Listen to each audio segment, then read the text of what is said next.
This is Antoine or Anthony. This is another 10 tips that are spicy melange, or if you want to say it, melange. But I like to call it melange, just like the plant in the malunggay or malunggay. It's malunggay, like the Philippine plant. Let's get started. This is actually take 2, so as exciting. I was muted the first time around. All right, the first tip is the optimal loadout for the stillsuit. I will turn off my camera so you can see the video a little bit better.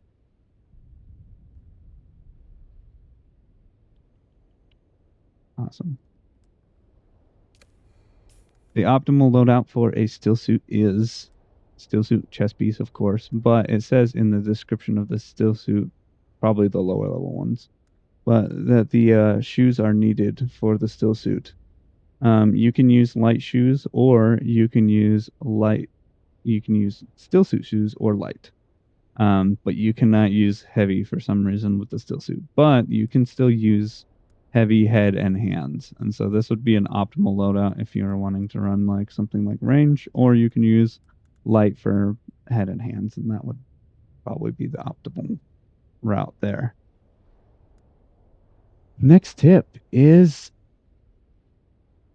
your cursor needs to be in the right square in order to take all. So normally if you're like going into this and you're trying to push E and you're not taking all, and then you're going down here in order to click this and you're like, why is it not taking all? You actually have to have your cursor inside this box right here in order for this box right, this section here, in order to have the E start going upwards. Next tip is you can swatch faction variants. So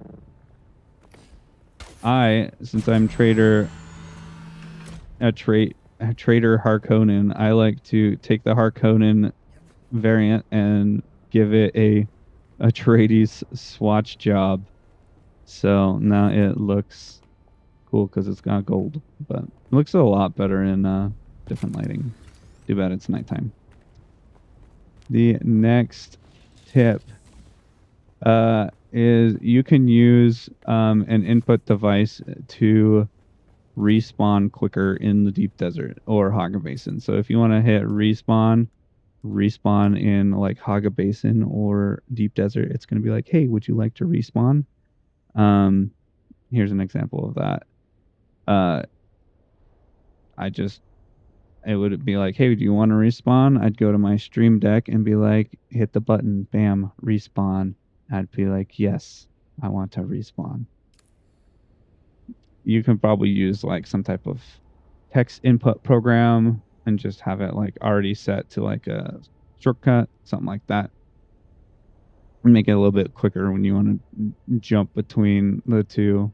I normally keep my PvE set here, and then when I go to the deep desert, I'll just hit respawn and then respawn in deep desert. The next tip is the Grav grenade collapse grenade combo. We had a tournament on Edgeway recently where there was intermediate and advanced, and we didn't have plastinium gear, so we entered the intermediate and won. So this could have its own video, but I'm gonna make it a tip. But this build basically won me the tournament. You'd want to use what I used in the tournament because it was low space, is I used weirding step here. I don't currently have it. I want to use Shigawire from here on out. Then you'd use gravity mine and gravity or collapse grenade. And what you do is you would weirding step behind the person, and then you would look at their feet, and because you can't look completely straight down, I would put grenade at their feet, then throw collapse grenade, and then jump and suspensor dash out. So it looks something like this. I'm going to purposely catch myself in it, just so you can kind of see what happens, but it'd be grenade, this, pop grenade, I'd get out, but then collapse grenade would pull the person in, and normally you'd be able to dodge out of collapse grenade, but you'd be stuck.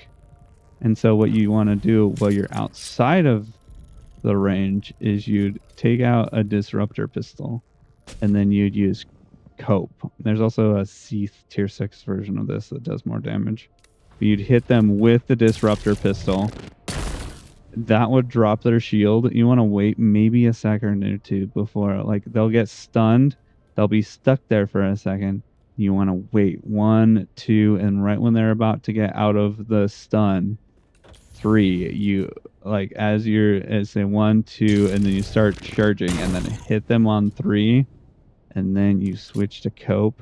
And this thing has 3 shots, does a ton of damage, and you go 1, 2, and then they're dead. But you also have a 3rd shot just in case you miss one of them, and you can hit them again. You could also do 2 disruptor shots while they're stuck, but you kind of want to wait because then they won't be able to quite move much. And then if you really pop their shield, they'll be stunned, and that'll make it so you can line up the next cope shots easier. But that's how I won the tournament. That counts as 2 tips. The next tip is using poison mines and a tractor field in order to cover up for the turret. So you could potentially, with some type of combo, I don't currently have the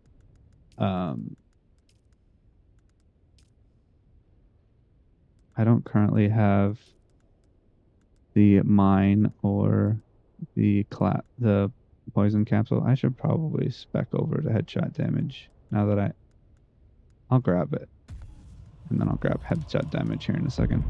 But you'll basically be using, like, you'll hit them with the poison, but then you'll kind of like walk in and throw in the turret and kind of like hide the turret inside the, like, so like you can't really see that, and it's going to be sitting there shooting you. Or you can hit them with a tractor field, and they'll kind of like have a hard time like seeing.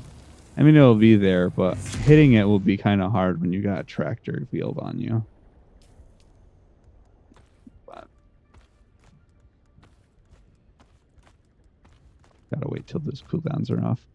All right, next tip is server hopping in order to get a hold of more spice and potentially blueprints.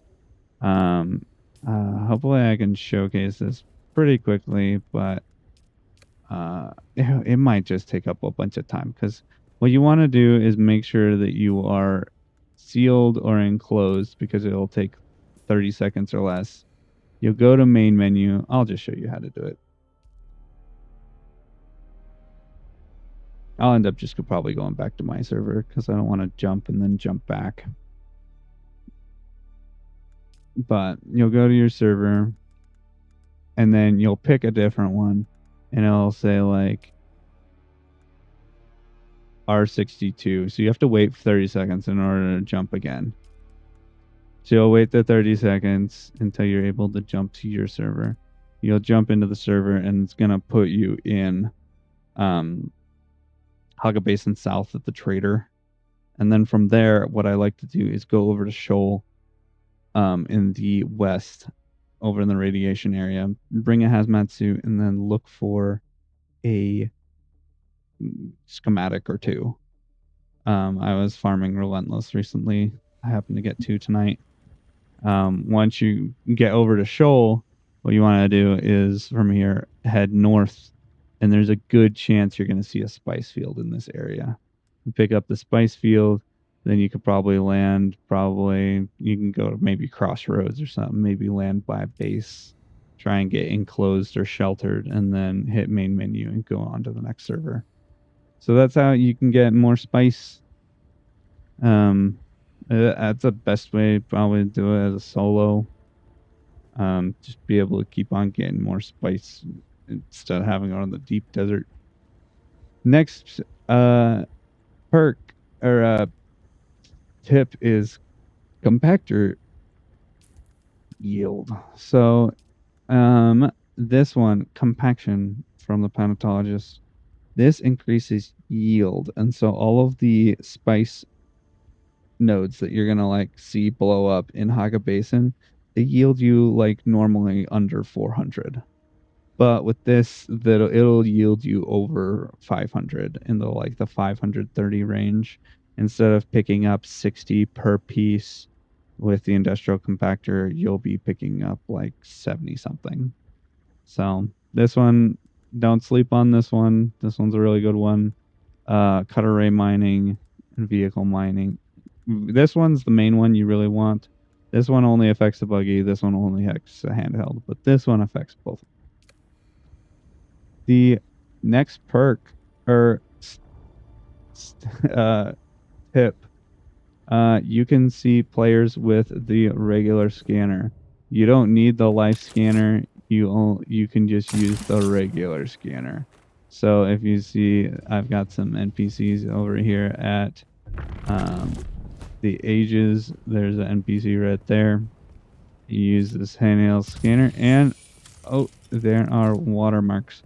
You don't want to use the long handheld scanner because you're gonna end up with way too much stuff. But you are able to pick up people with this, so you don't necessarily need the life scanner in order to find people.